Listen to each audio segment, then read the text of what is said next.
जाएगा। देखो मेरे भाई क्वेश्चन क्या कहना चाह रहा है, चार लगातार विषम संख्या के गुणनफल में, चार लगातार विषम संख्या है, तुम बताओ मेरे भाई, चार लगातार विषम संख्या है तो तुम बताओ मेरे भाई, विषम संख्या, एक विषम संख्या से अगला विषम संख्या पे जाने के लिए दो का गैप होता है कि नहीं होता है? चार लगातार विषम संख्याओं के गुणनफल में क्या जोड़ा जाए कि वो पूर्ण वर्ग बन जाए।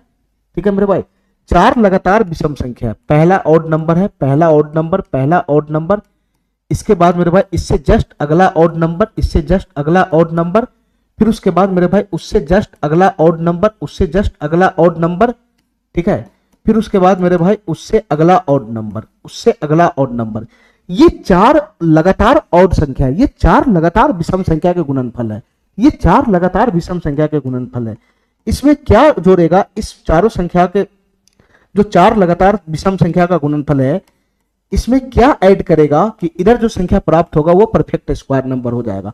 तो तुम बताओ मेरे भाई, तुम बताओ मेरे भाई, ये चार गो लगातार जो विषम संख्या है, ये चार गो जो लगातार विषम संख्या है, ये तो एपी में होगा ना, ये तो एपी में होगा ना।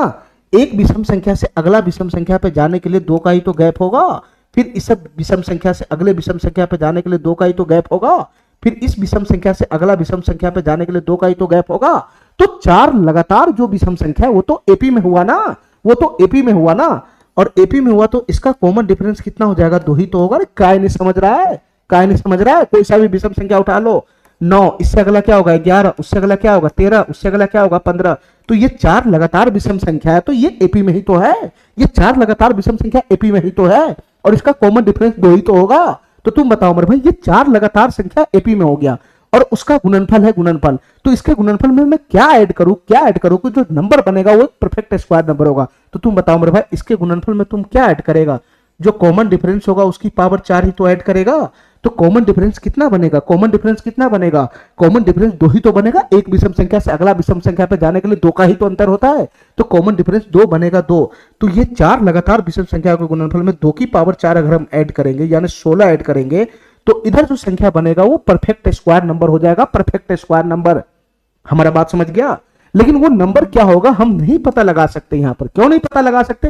क्योंकि हमको चार जो विषम संख्या है वो हमको विजिएबल नहीं है।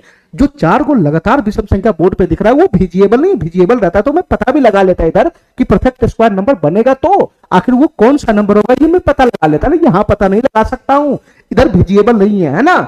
चलो 16 ऐड करेंगे, 16, ये वाला ऑप्शन इसका सही हो जाएगा।